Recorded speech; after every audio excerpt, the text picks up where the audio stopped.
and it is a great pleasure to welcome you here this evening on behalf of the Teacher Education, Special Education Curriculum and Instruction Department at the Lynch School of Education, the African and African Diaspora Studies Program, and the Center for Human Rights and International Justice, all here at Boston College.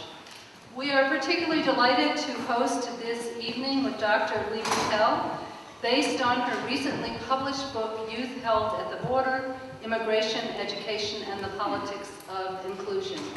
As I'm sure most of you know, this presentation could not have been more timely if we had planned it that way, in the wake of President Obama's announcement today of what some have termed a quote-unquote multifaceted plan to change the nation's broken immigration system.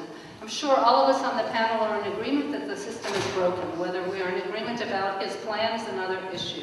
That plan, as you know, comes a day after Senators Chuck Schumer and Marco Rubio and 6 of their colleagues on both sides of the Senate spearheaded a bipartisan group behind, again, quote-unquote, an immigration reform package that, quote-unquote, includes a path to citizenship. There are already multiple and contrasting responses to these proposals, but what is clear is that we will finally hold a public debate about these issues, and that proposals will be forthcoming to redress at least some of the vast injustices that over 8 million migrants confront on a daily basis here in the United States. It is critical that the scholarship presented here this evening by our 3 panelists is received not only here, but is given a wide hearing beyond these walls, and we are delighted that you have joined us this evening to discuss these issues. Please stay around after the presentations and the responses to have Dr. Patel sign her book for you and to enjoy further refreshments and other information about other activities of the sponsoring organizations. There are a number of flyers on the table outside. I would like to introduce Ms. Sanchez-Ares, who will be presenting our speakers this evening. Rocio was born and raised in Santiago de Compostela, a city which many of you know has its origins in the shrine and now cathedral there, and is a destination of many on a pilgrimage route which originated in the 9th century and is now a UNESCO World Heritage Site. She has a master's degree in linguistics from the University of Kansas, where she also taught before entering the PhD program here at Boston College in Curriculum and Instruction. While at Boston College, she has collaborated with a variety of faculty and community groups, in whose number I count myself fortunate to be. She has worked with Latina mothers and the Boston Public School children and youth, facilitating ESL classes and a participatory theater project with the group SOPLA. She and Dr. Patel have also collaborated with a wide range of migrant youth, including another one of our speakers this evening, Canelo Santos. Before inviting Ms. Sanchez-Ares to present Dr. Patel, I'd like to call your attention to several other events.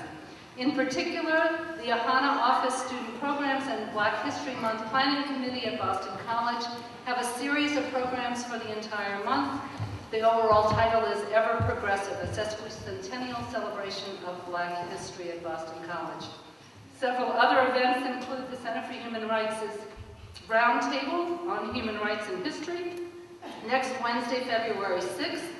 And then following that, there'll be a migration film series co-sponsored with REACT, a student organization here on campus, which will show a film, Not My Life, the first documentary to depict the horrifying and dangerous practices of human trafficking.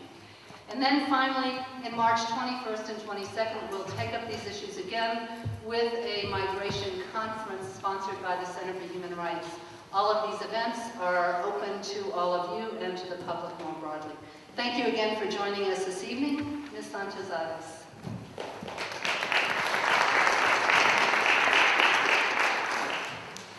Thank you very much, Lyndon, for the introduction, and thank you everybody for being here tonight. We are very excited. So yes, with great pleasure and an honor to introduce both of you tonight, Conrado and Leigh. Leigh Patel is currently a professor in the Lynch School of Education here in Boston College.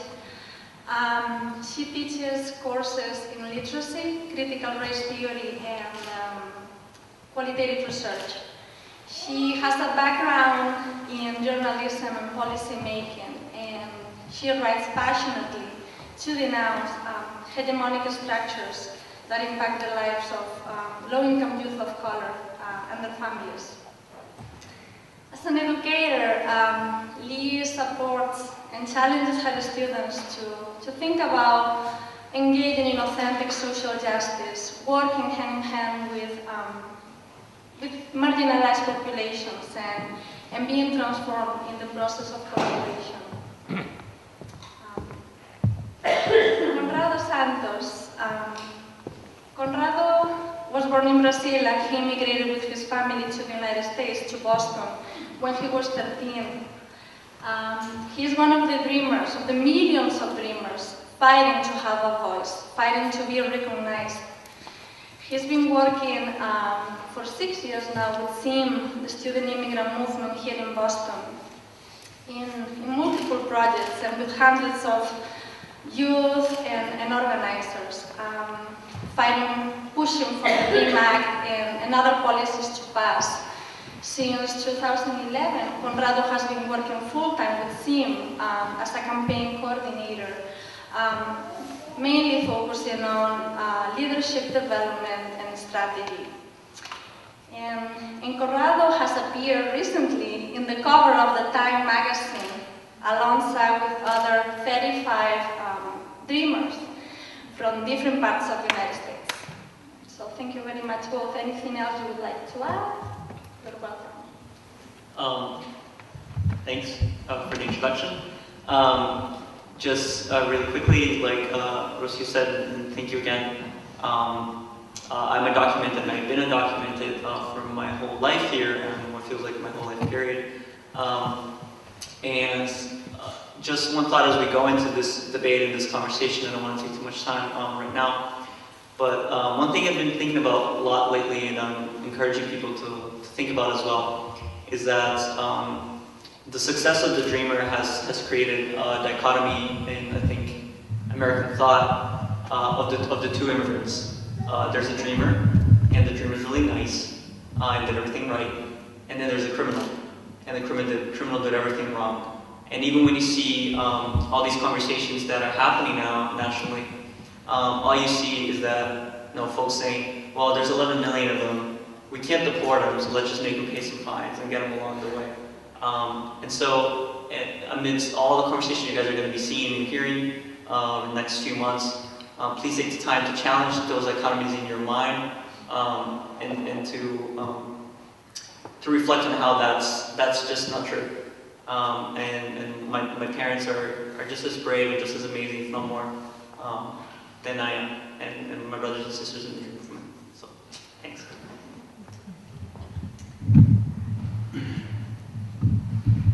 Good evening. Good evening. Oh my gosh.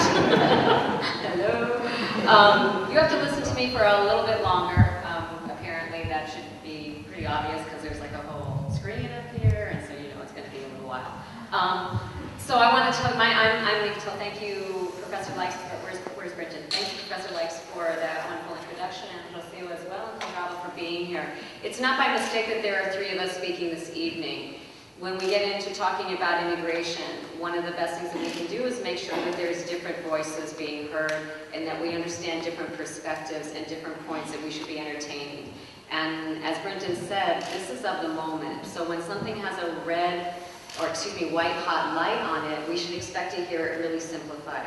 We should expect to hear it simplified so that many people can figure out whether they are pro or against something very reductionist that's been proposed.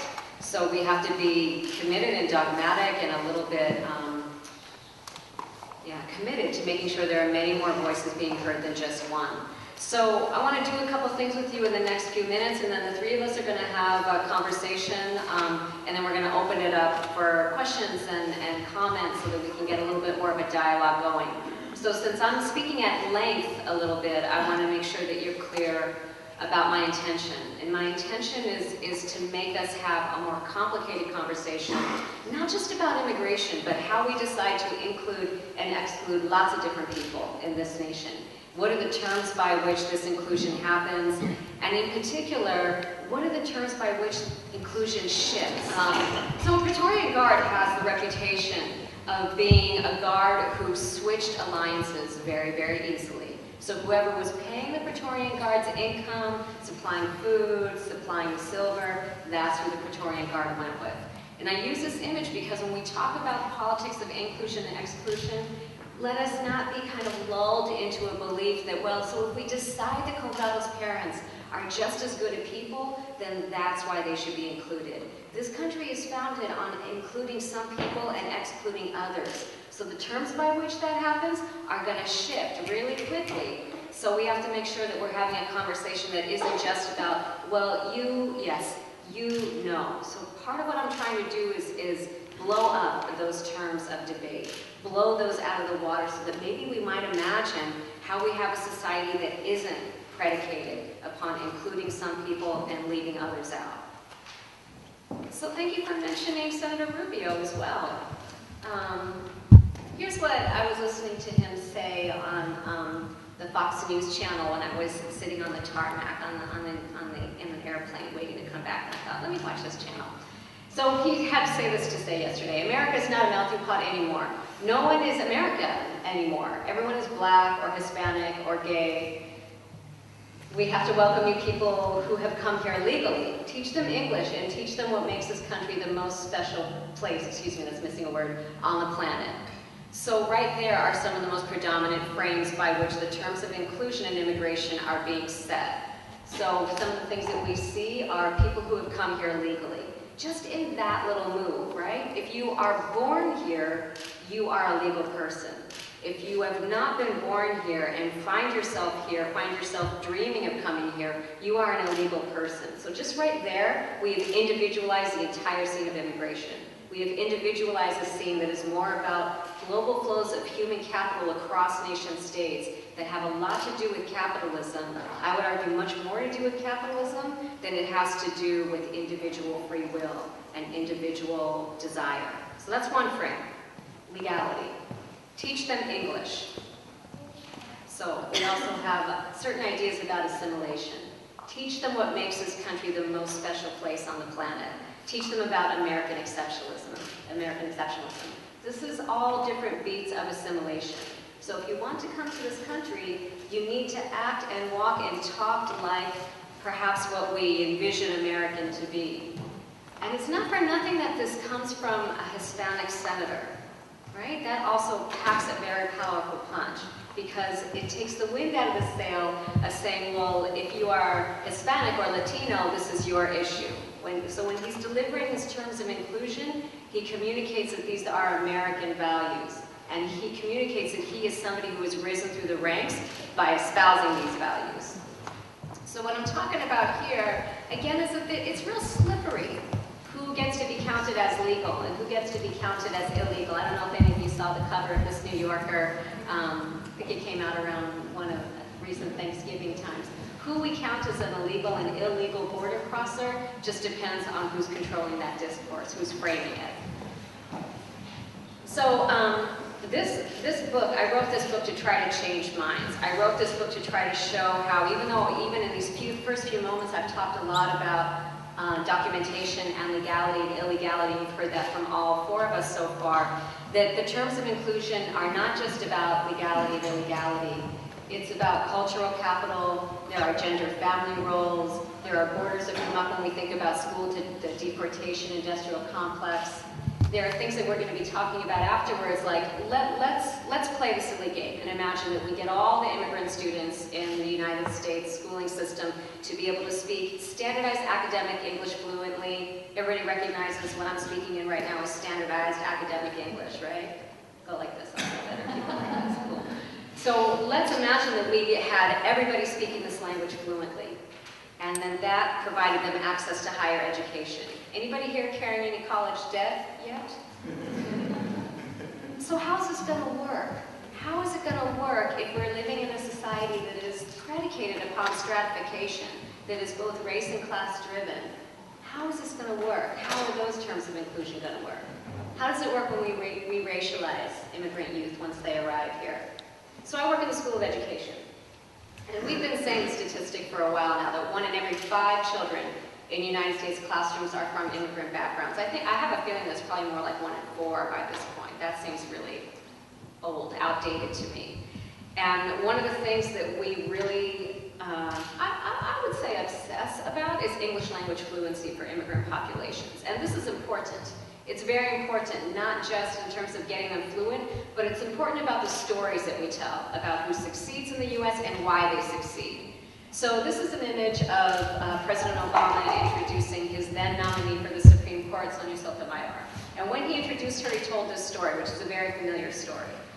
He told a story that says when Sonia and her family moved from Puerto Rico to the mainland United States, and I think they moved to the Bronx, if I'm remembering that detail correctly.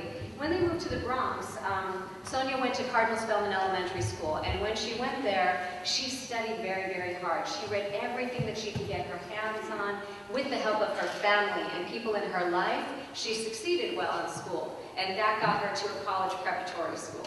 That in turn got her to an Ivy League school. And working hard and reading and writing as much as she could is what has allowed her to be here standing next to the President of the United States and be a nominee for the United States Supreme Court. And not just, again, like Marco Rubio in a sense, not just any nominee, but the first Latina nominee to the United States Supreme Court. So that story should sound a little bit familiar. It's like bootstraps might come to mind. But there's this idea that if you work hard, are a good person, and play by the rules, that you will get ahead in life. And that in that scenario, that's what we call meritocracy. Does that sound familiar to everybody? And in that myth of meritocracy, education figures prominently. We think that if we can get the education equation right, that will be the great balancer, the great equalizer in society. And we have a hard time reckoning with the fact that we have not made good on that promise. Not the promise of meritocracy, and even more explicitly, not the promise of education in that equation of meritocracy. And sometimes satires are some of the best places to find some of the truth being told, or a version of the truth being told. I don't know if any of you remember this from The Onion this past summer. So The Onion is a great satirical newspaper, if you've never seen it. And what you have on the left-hand side is somebody who comes into the teaching field in order to help who you see pictured on the right-hand side. So we have these different demographics. And in all of this, we have different stories being told of why people are included, why people are excluded, what's going on in the education system. I don't talk about this as much in the book, but one of the things that I want to do in this room, this shared space with you, is provide a different story, provide a more provocative, different story of why even these terms of inclusion and exclusion exist. So I think we have to remember that the United States, along with Australia, Canada, other nations like that, is a settler colony.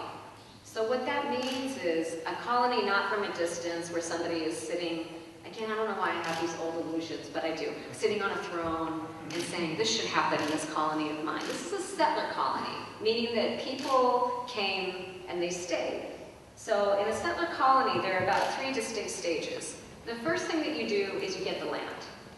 So there's a land grab that goes on. And here I'm drawing from the work of people like Patrick Wolfe, who's from Australia, Eve Tuck and Kei Wei Yang, who are both from North America. So first thing is you get the land. Now, but then there's this inconvenient thing in that there are already people on this land that you are trying to claim as your own. So you gotta get rid of them. So like there are things in the history of the United States and other settler colonies like Indian boarding schools, and where the motto of the Indian boarding schools in the United States for a long time was to kill the Indian and save the man. So this is the second thing you do in a settler colony. The third thing you do, and these things are ongoing and they're cyclical and they're related to each other. The third thing that you do is you bring in slave labor in chains. So I want to use this story, this narrative, to have us understand the United States in a different way than how Senator Rubio asked us to understand it. And in particular to understand how the history of migration and the current history of migration from the global south to the global north makes sense in a settler colony.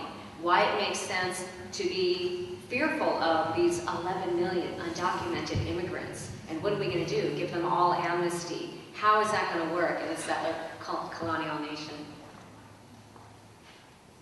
And that Praetorian Guard is going to make sure that they're shifting ideas about who's criminal, who's to be feared, who's backlashing against that. These are all different images, primarily from the summer of 2012, which was a pretty bloody summer in terms of supremacy crimes in the nation.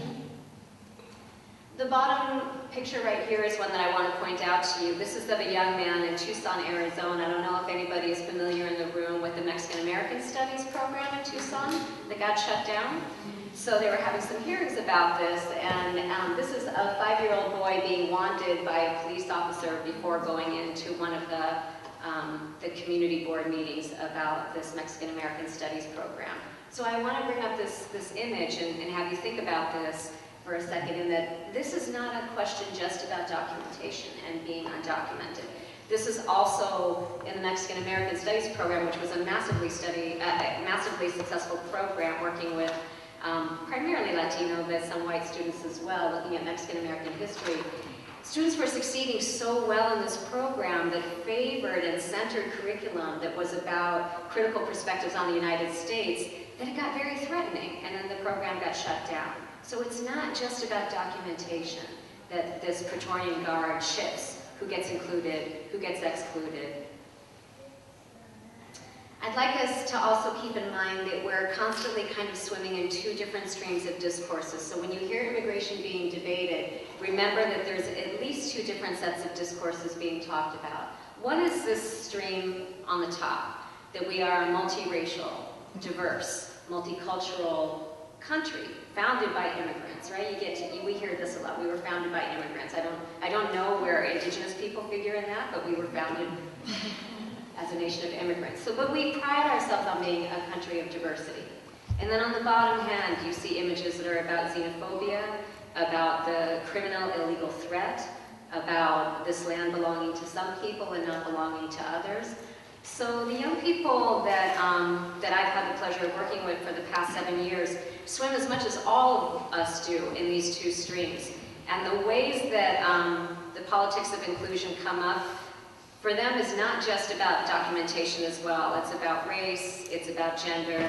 So I want to give you a little bit of a scene. And this, I'm already short. I feel even shorter standing behind this thing. Can I do that? Can you hear me if I do this? Yes. Oh, good. All right. So, I was working with a high school and working with a lot of different kids for the past 7 or 8 years, many of whose stories are in this book. So I want to give you a little snippet of how these politics of inclusion and exclusion kind of happen in little subtle moments, because all of the debate that you'll hear from Congress people and from senators are going to make it sound like this is large scale and we have to figure this out in policy, and we do, but we also have to figure out how it is that we think about each other. So I was on a service trip. Anybody here gone on a service trip? You're all very shy. Okay, I know that more of you have gone on service trips than that. So I was on one of these trips sponsored by this high school, and I was hanging out. We were in the Dominican Republic. I was hanging out with Eva Leigh, a 16-year-old from Haiti and Fat Island, an 18-year-old from the Dominican Republic. Eva Leigh, Fat Island, and I were on a 10-day service trip to a rural part of the DR with 18 other students and teachers. Most of the students on the trip were Dominicans, so this service trip was already very different from many other service trips. The town where we were staying was about an hour from the more populated touristy beach areas of the DR. It boasted 2 colmados, quick stop stands where we became frequent and welcome customers, purchasing candy, bottled water, and other items that displayed our status as visitors in the town, where our first and most frequent interaction with locals was buying something. For all of us, but most notably for the Dominican students back in their home country, this also positioned them in a higher class in the town's residents. Although local residents hung out by the colmados, we were the only ones who bought something on every visit, toting around, always, our requisite bottles of water. The 2 colmados were situated along the 3 main streets in town, which intersected to form a scrubby triangular patch of land. And while we were there, we were trying to turn that patch of land into a park. As we started to dig up the weeds and the sandy dirt at the center of the triangle in the first few days of the trip, most of the Dominican residents came out to greet us and have easy conversations about the town. The Haitian population was decidedly more reserved, and they lived at a greater distance from our work area. Most of the Haitians lived in what was colloquially known as a Haitian complex, a subsidized housing complex with about 3 Haitian extended families. The teacher who had sponsored the current trip, who had also organized a trip the previous year. He had tried to facilitate conversations about Dominican and Haitian identity, but most of the students didn't want to talk about that. When we weren't working on the park, we were staying in a makeshift dorm, all 11 of the females in one room and 10 males in the other. The girls shared one bathroom and sat down on cots and bunk beds each night in a large room with a concrete floor. They had a single handheld mirror that one genius had brought. The mirror ended up being the gathering place in the room as everyone took turns and gathered around to fix hair and apply makeup in staunch denial of the fact that it was all about to look in 5 minutes under the Caribbean summer heat. One afternoon, Evelyn and I were back in the room taking a break from the sun. Clara was in front of the mirror. She turned around to catch a glimpse of her backside and saw a dark tan line on her shoulder. "Wow, I'm black," she explained in a way that was not altogether negative, but not altogether positive either. She had been on her turf since we had arrived here. Her father, who was in politics, had greeted her at the airport, whereas the other families were waiting to reunite with their students until the first weekend. Her father had also arranged for the group to have a day at the beach and provided large vans to take us there and back. That island was a popular student in her high school class in the U.S., and here that popularity was only magnified. In comparison to other people from the island, that island was relatively light-skinned.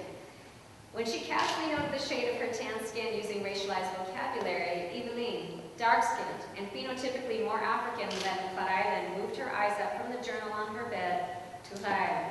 She looked at her this way for a moment, her head still pointed down, her eyes fixed on Clara, peering into the mirror. "You're not black," Evelyn said quietly but strongly. "No," Clara said, "I meant it in a good way."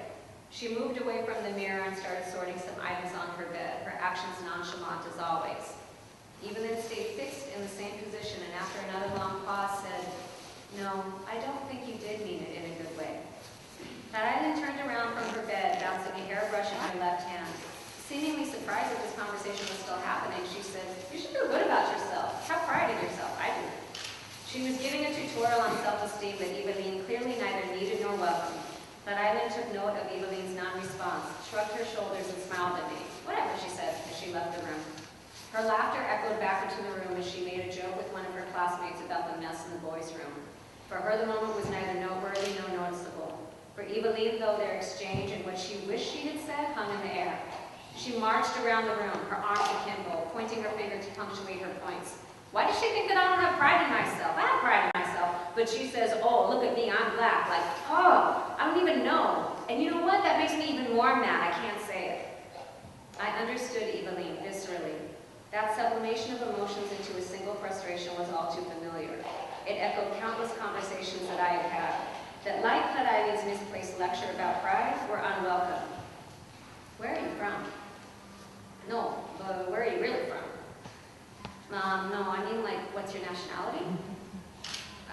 Okay, where are your parents from?" Even at a young age, I couldn't quite fix my mouth to respond to these questions. Somehow, these questions, how they were being asked and how they deftly positioned me as an outsider, and my uninvited interrogator as the insider just felt deeply wrong, and I couldn't begin to put my finger on why. I remember going to shops with my mother and having various sales clerks puzzle at her accent in English, and then ask me, the little kid at her side, what she had just said. One young woman who cooed over my mother saying, "I think your accent is so cute," looked down and stopped smiling when she saw me, age 6, sticking my tongue out at her. I didn't have the words to express it then, but I knew that my mother had just been made smaller in some way, and worse, I had been made to witness it. Like Evelyn, I found it hard for a long time to articulate why these things bothered me. W.E.B. Du Bois first coined this sensation. He first coined the phrase double consciousness, meaning that the only way that we learn to see ourselves is through the eyes of other people and through an objectified lens.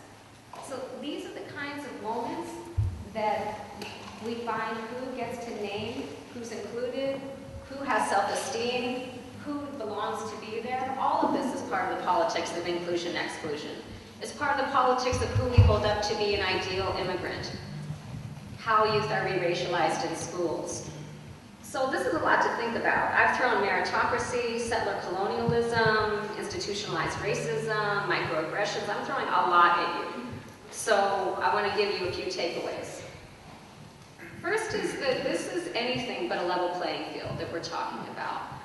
Then I wanted to read this snippet about Evelina Jaray's interview to show that in this context, in many contexts, who is more the insider, who gets to say that this is their land and tell other people how they should act and how they should have pride.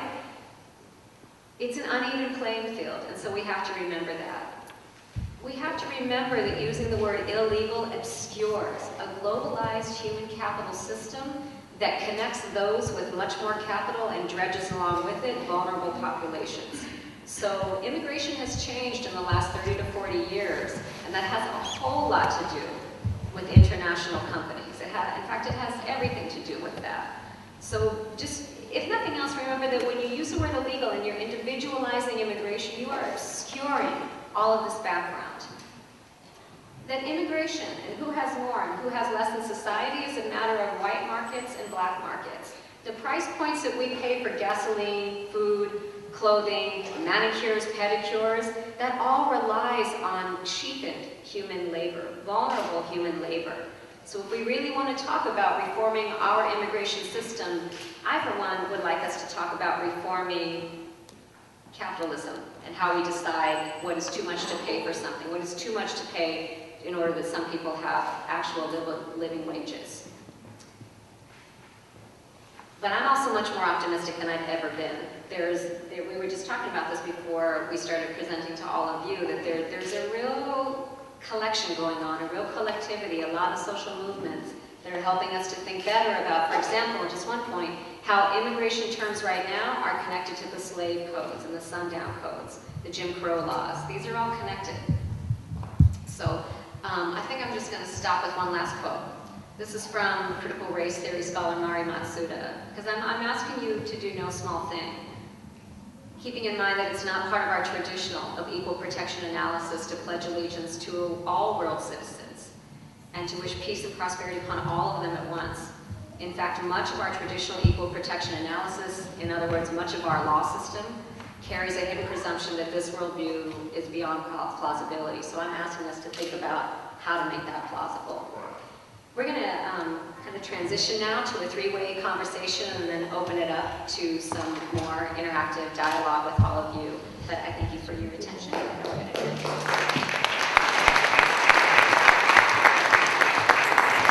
What you just asked makes a lot of sense, and for many other people in the room, it's like, what are you talking about, man?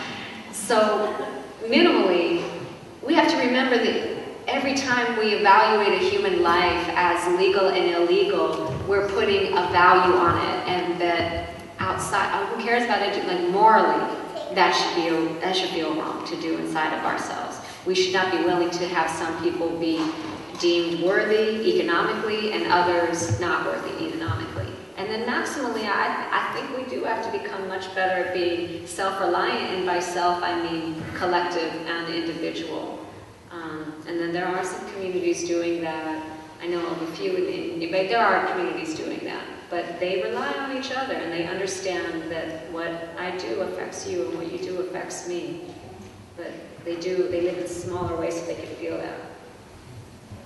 I mean, I have no idea the answer to your questions, but I think my experience with exploring these concepts and these ideas has been, my exposure to it has come through building community, through the process of building community that I've experienced in my work as an undocumented immigrant here in the United States, trying to just figure it out.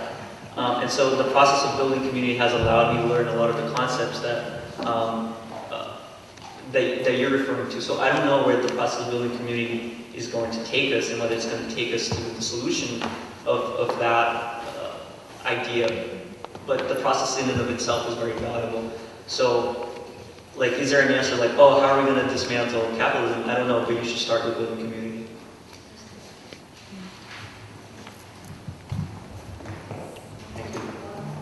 Maybe you want to pass it in the back. I know you've been trying to ask the question for a while. Luis, the person in the back.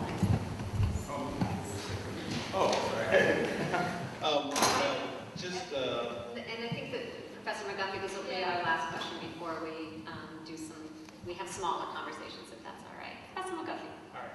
Just real quick to talk about contact moments and disrupting those. I have a really brief story that happened today at all that Whole Foods, displaying my class privilege. So I'm in line Whole Foods, and this white woman comes up behind me. She's talking to me in a small chat. And I knew exactly where the conversation was going to go because I've been in this situation so many times. And she's like, "Oh, what do you do?" "I'm a professor, blah, I'm an acceptable black man now." So she can have a conversation with me.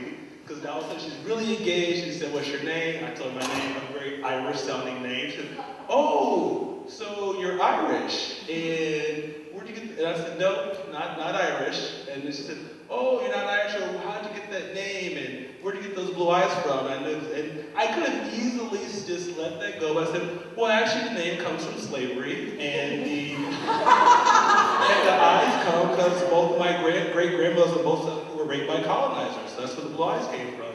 And just, of course, that shut down conversation, but I think it was a moment where that was like, I was trying to disrupt those contact moments. But, to my question, we talk about, I like to think of myself as a critical educator and how to make the education system more inclusive. And sometimes I wonder, though, can we? Because sometimes I get pessimistic, because I oftentimes find that I don't believe it's made for us. And I mean us, people of color, low-income people, people with various levels of documentation for being here. And sometimes I wonder, is it even possible to make this space for us, considering capitalism, who gets into our colleges? Because oftentimes, those who get into places like BC are the ones whose value systems are most like the ones who created this system to begin with. So is it even possible to have this place like BC or any other education institution really be for us? Like basically, as you know, because we're friends, I wonder, should I even be here to begin with? Is this a space for me to even be doing the type of things I want to do? So you know that all I can do is join you in that question and really be grateful to you for posing it. I think that, I mean, and you know this, there's always a possibility of connection, and I think that it would be short-sighted of any of us to not see whatever community that we're in as having opportunity to connect and having opportunity to disrupt those contact zones. So let's imagine that this woman that you had this conversation with in Whole Foods, Whole Wallet, that you actually were in class with her, that you and she were taking a class together, and that you had to keep talking with each other week after week after week after week, and that wasn't the only shot that you and she had to disrupt that contact zone. Even if that's in a predominantly white, wealthy, elite institution like Boston College, I do believe there are opportunities to disrupt those, just like you did. But the thing is that you and she both got to lead that conversation, right? And what if you're in sustained conversation with each other? So I think that's possible. I also think we have to create really different spaces for these conversations to happen, for these kinds of interactions to happen. And Clara was telling us, if we want to really create reality outside of capitalism, we have to build community. And what you're talking about, how people get into BC and thrive and succeed in BC, like you were saying, is mostly not from an idea about community and commune and collective. So we have to do what we can in those spaces. We have to create spaces outside of it. You know, some of the most powerful communities that exist, like the alliances between undocumented populations and gay and lesbian, queer, transsexual youth, are coming from this understanding of undocuqueer. And that community is organically being built. So both, right? And that they have different kinds of capacities and abilities in them. And I think first, I think to your question, is it possible? I think anything is possible, and I know it sounds like, oh, I think it's possible. Like I really think so. Like I honestly think so. I think like the rules are in place that are keeping some people in some places, and were designed at some point, either consciously or unconsciously, whatever your understanding of history is, and they are man-made, and so they can be undone. it's not easy, it's going to take a lot of work, I think, but I think all of those challenges that we face we can overcome them if we just try, and if we remain committed to trying. And I think to your story, I think about contact zones. We have to keep challenging ourselves on those things because, for example, a lot of you, I think, are going to go home today and you're going to go, oh, I saw this really great undocumented immigrant student, he was so articulate and had these great points. But like a lot of the questions that you guys asked, you know, the folks that serve your food here in the cafeteria, and I don't know them, but I'm sure they have really great answers for your questions there too. But they don't get invited to the panels. They don't get invited to the panels. And so you have to challenge yourselves at all moments about how are you interacting with folks that are in other strata, and even think about the strata, because we just don't. So. Yeah, and that's what I feel like, especially at places like UC, you know, as thankful and grateful I am for having been admitted into this university, you know, places like elites, that we should start those conversations. We are responsible, we have to do something, and, you know, connecting with our community, I think is how we should start. So just don't go home and think, oh, nice people, interesting conversation, but really be mindful in your daily interactions, because it really starts here. And if I could just add one last note, it'd be listen to the stories that we tell ourselves. Oh, I corrected. To listen to them, sorry. I mean, listen to the story that is implicit when you ask about how do we help different people succeed in the system, and should legal people be able to be counted in the same way. Listen to the stories and think about, how do I benefit from the story that I'm telling? How do I benefit from the question that I'm asking at this moment? Thank you all very much for coming. Please stay and engage in conversations and enjoy the opportunity to buy a book. They're 20% discounted outside. And thank our panelists very much for sharing